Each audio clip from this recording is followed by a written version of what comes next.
drums, dust, and the divine, holding on to what grounds us, by Kateb Nuri Alim Shuna.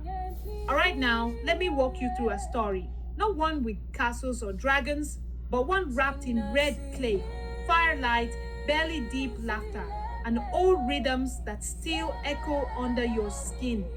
Across Africa, what we call tradition isn't just a relic, it's breath, it's heartbeat. It's that soft tug you feel when a drum calls your name, or when an elder sits down, leans in, and says, "Let me share something real with you." Now, don't get me wrong, I get it. Life today moves like a squirrel on espresso. Blink, and you've swapped your roots for Wi Fi, your soul food for microwave bites, your sacred ways for sparkly distractions. But what I'm offering here, it's a nudge, a reminder not to stop modern living, but to carry your history like a tucked away treasure close to the chest, never forgotten. Imagine this, a big old baobab tree, wide as your granddaddy's storytelling, older than time itself. Underneath it, the village griots working his magic, telling the tale of a jackal so slick he thought he could outwit the moon. He danced, schemed, whispered sweet nothings to the sky. And the moon, it outfoxed him. That jackal's still howling out of shame. Folks laughed so hard, someone nearly coughed up their fufu. But in between the giggles, a truth clever ain't always wise. That's how these traditions work. They don't shove lessons down your throat, they slide them into your soul like warm broth. You laugh, you nod, you walk away better without even realizing you got fed. Take rites of passage, for example. In a lot of African communities, you don't just wake up one day and declare, "I'm grown." Nah, you earn that. You go through fire metaphorically or otherwise, like with the Hama folks in Ethiopia. Young men there have to leap over a lineup of bulls, butt naked. You read that right. The entire village watching. No cheat codes, no pity applause. You clear that jump, you've crossed into manhood. Miss it? Well, hope you like being the family joke for the next year. And oh, the healing rituals. Now, Western therapy has its place, don't get me wrong, but let me tell you about a different kind of soul cleansing. Trance dances.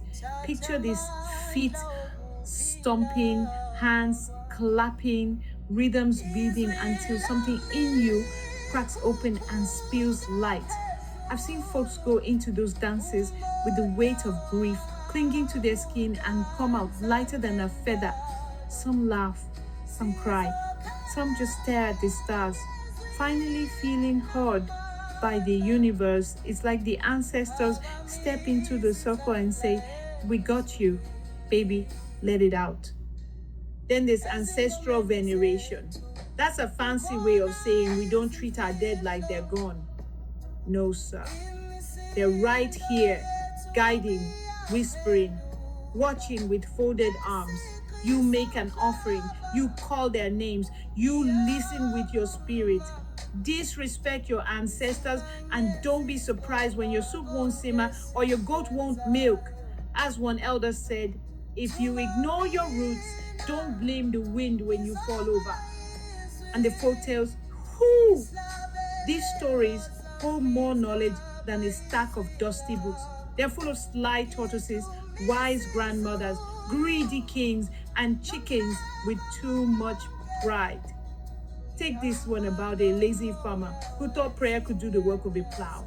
Every day he danced and begged their rain to fall on his barren field while his neighbors got dirty planting.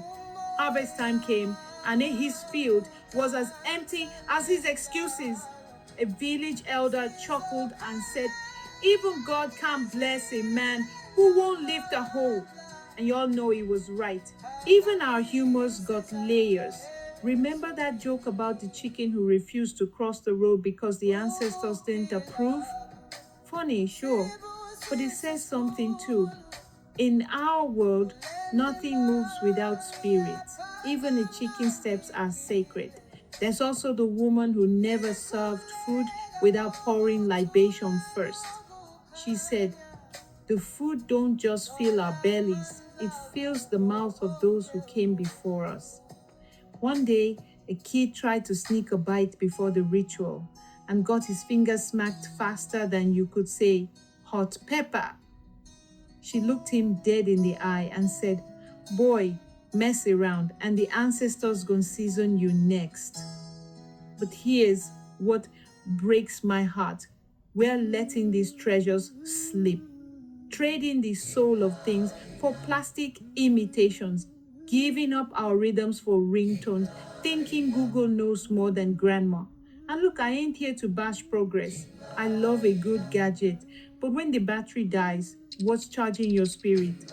Culture isn't just head wraps and hashtags, it's how we greet our elders, how we speak to the land, how we mark the big and little things, birth, death, grief, joy.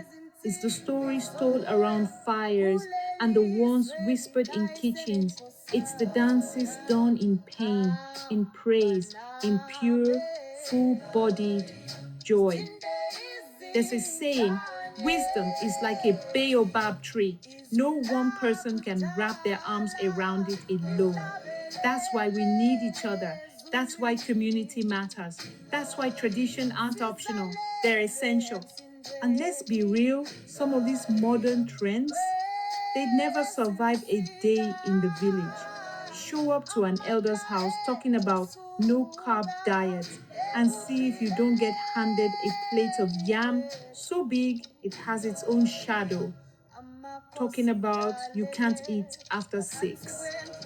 Auntie gon' say, then don't come in here till after dawn.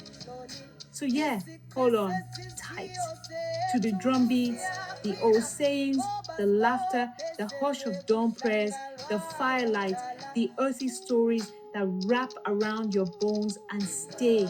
Because when life smacks you upside the head, and trust me, you'll need more than apps and algorithms. You'll need something ancient, something that remembers you when you forget yourself. Here's another proverb for your pocket. A man who uses his teeth to bury a bone shouldn't be shocked when his breath starts to stick. Translation, you disrespect your history. Don't complain when life leaves a bad taste. So light that fire, pass the bowl, tell the story, cry if you need to, laugh harder than the pain, and dance not because you're perfect, but because healing loves a rhythm. And when you don't know what to do, sit under a baobab. Be still. Let the silence speak. The earth remembers. Kateb Nuri Alim Shunar.